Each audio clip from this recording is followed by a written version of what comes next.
Selamat siang, Bapak. Gimana Siang. kabarnya?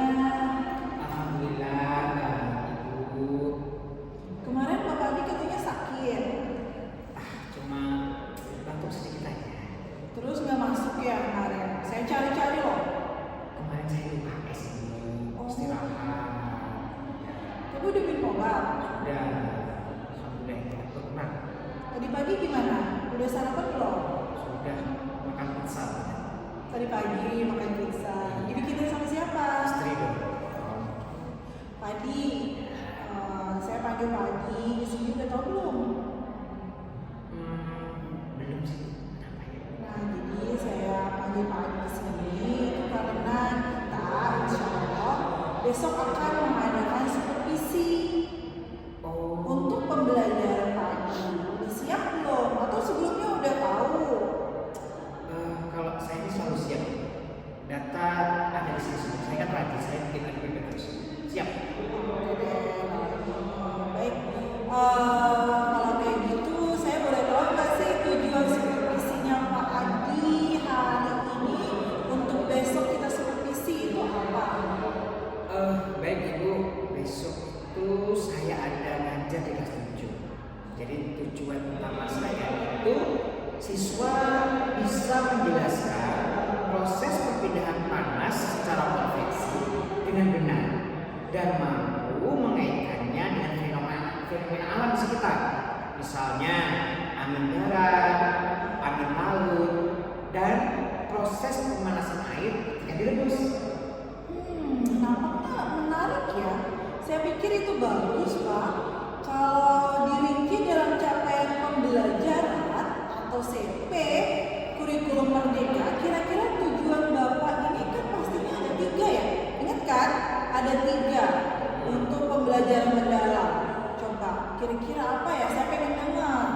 Oke, ya. Untuk rincian dalam capaian pembelajaran tujuannya itu ya, yang pertama, siswa dapat menjelaskan dengan bahasa sendiri nih siklus konveksi. Kemudian yang kedua, siswa dapat membuat model sederhana siklus konveksi.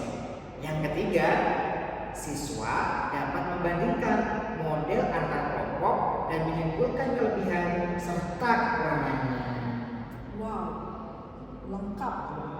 Kemudian saya mau bertanya, strategi atau model pembelajaran apa yang sudah Bapak siapkan supaya siswa bisa sampai ke tahap berpikir kritis dan memecahkan masalah? Baik Ibu, saya kan sudah bikin RPP nih, sudah bikin rancangannya. Jadi di rancangan pembelajaran saya akan pakai pendekatan discovery learning dengan tahapan yang pertama, pengantar menggunakan video edukasi singkat yang menarik tentang konveksi. Yang kedua, diskusi kelompok menganalisis diagram siklus konveksi.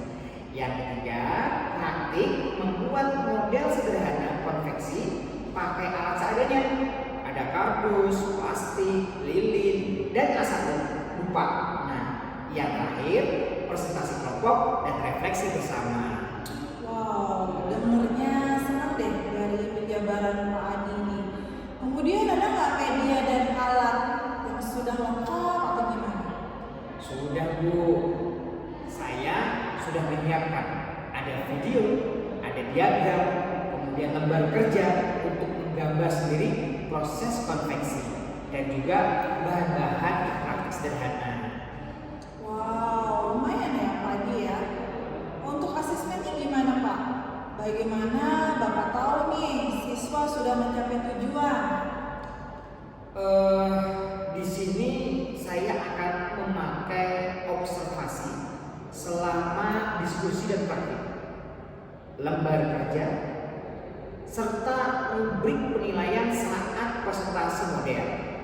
Dan yang akan saya pastikan adalah apakah metode diskusi ini sudah cukup efektif untuk kelas 7, terutama untuk siswa yang biasanya kurang aktif berbicara. Oh iya ya, masalah utama mungkin di kelas 7 itu adalah mungkin kurang aktif siswanya dalam berbicara. Itu sih sebenarnya poin bagus Pak Adi. Nanti saya akan fokuskan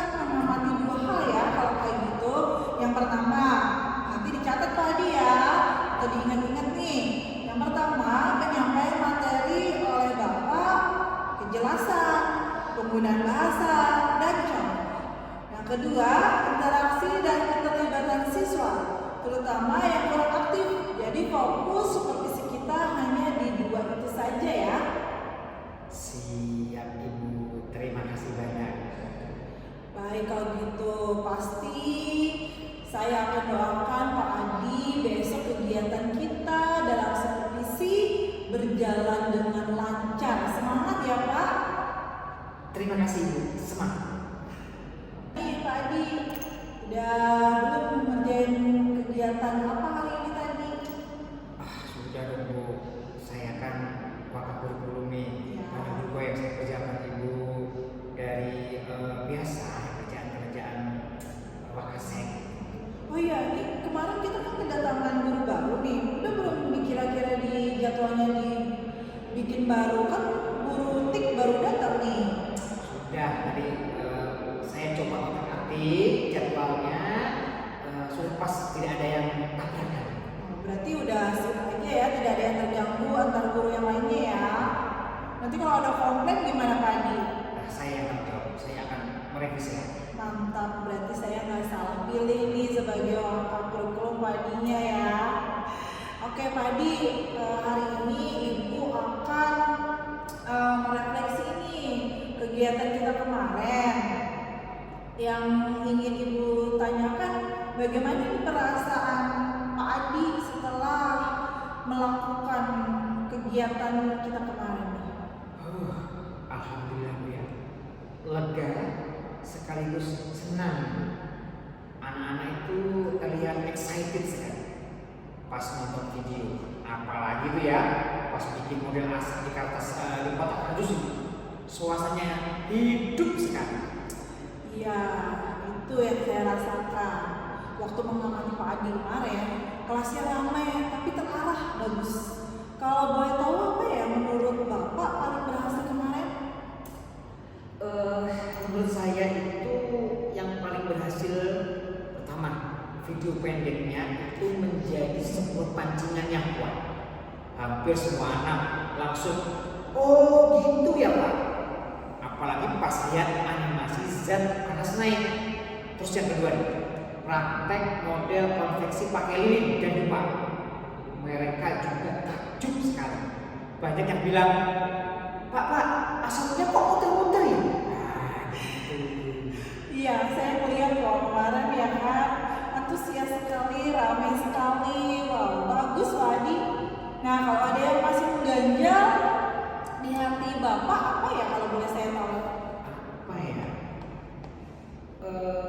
Mungkin ada beberapa, Bu ya. Ada beberapa. Yang pertama itu ada beberapa anak, terutama yang biasanya pendiam nih, masih ikut-ikutan jawaban temennya. Jadi saya tuh belum yakin sih kalau mereka benar-benar paham. Nah itu. Kemudian yang kedua, waktunya itu loh agak mepet. Pas mau presentasi antar kelompok, bel sudah berbunyi. Jadi refleksinya agak kurang mendalam, agak kurang dapat gitu menurut saya. Kemudian yang ketiga ini, ada 4 sampai 5 anak itu yang masih bingung nih membedakan konveksi dengan produksi. Mereka bilang, kan sama-sama panas, pindah Bu, gitu. Oke, wah penjabaran yang sangat baik itu Pak Adi ya. Jadi catatan saya di nomor 3 itu penting. Menurut saya akar masalahnya gimana ya? Menurut saya maksudnya di nomor 3 itu ada akar permasalahan. Menurut Pak Adi masalahnya di mana? Mungkin ini ya, karena saya terlalu cepat masuk ke konveksi itu tanpa mengingatkan lagi perbedaan ketiga cara berpindah kalori. Padahal di pertemuan sebelumnya kita itu baru bahas itu masalah produksi. Oke, betul. Saya juga lihat di papan tulis hanya ada diagram konveksi, tidak ada tabel perbandingan. Mungkin itu yang bikin mereka lupa ya. Kalau area berpikir kritis yang kita targetkan sudah terlihat belum? Tampaknya tuh ya, kalau dari saya itu sudah mulai ada satu kelompok yang bertanya, Bu, Pak, kalau di luar angkasa nggak ada udara, berarti nggak ada konveksi dong. Nah, itu yang bikin saya itu bisa tersenyum lebar. Tapi sayangnya tidak semua kelompok itu sampai ke pertanyaan setinggi itu. Iya sih, itu sudah bagus sih menurut saya Pak Adi ya, untuk kelas 7 apalagi dia kan mulai berkembang, menyesuaikan di sekolah kita. Sekarang mari kita cari solusi bareng nih Pak Adi. Apa ide kreatif Bapak untuk perbaikan di pertemuan berikutnya? Saya itu kepikiran 3 hal.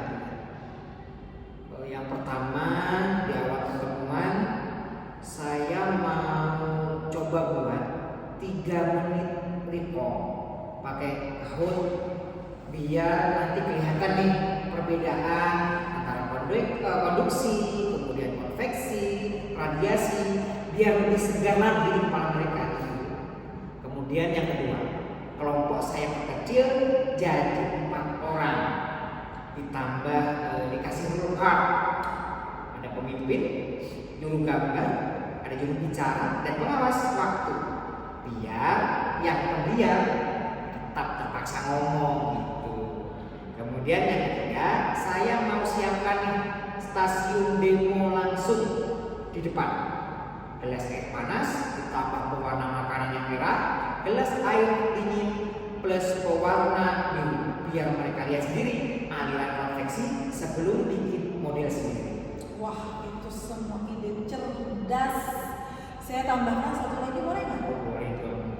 Untuk mengatasi waktu mepet, kita bisa pakai teknik gallery walk. Setelah selesai bikin model, semua kelompok tempel hasil plus penjelasan di dinding, lalu jalan keliling sambil kasih sticky note. Tahu kan sticky note yang berwarna-warni itu loh Pak Adi? Iya. Nah, lalu ditulis di situ di sticky note-nya suka dan saran. Jadi refleksi tetap jalan meski waktunya tinggal 10 menit terakhir.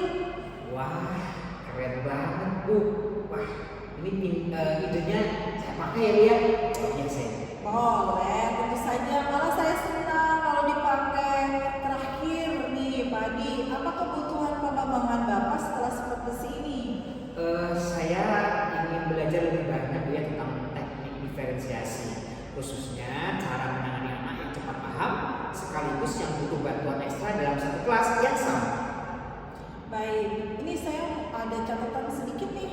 Nanti minggu depan kita ikut webinar ya, bareng-bareng nanti tentang diferensiasi di kurikulum Merdeka yang diadakan oleh dinas kita ini. Saya daftarkan ya. Plus nanti saya juga akan mencarikan buku terkait dengan diferensiasi. Jadi nanti saya coba cari bukunya tentang The Differentiated Classroom, versi terjemahannya sih. Wah, terima kasih banyak Bu. Saya tambah semangat loh. Sama-sama Bapak Adi. Terima kasih sudah mau dievaluasi dan terus berkembang ya, jangan di situ-situ aja. Ini baru supervisi pertama loh. Masih banyak ruang berkembang dan saya yakin Bapak Adi pasti bisa. Besok-besok kalau ada ide-ide yang baru langsung kabarin saya ya. Siap Bu. Sekali lagi terima kasih ya atas feedback baik dan dukungannya. Sip banget Bapak Adi. Sukses selalu, semangat terus mengajarnya.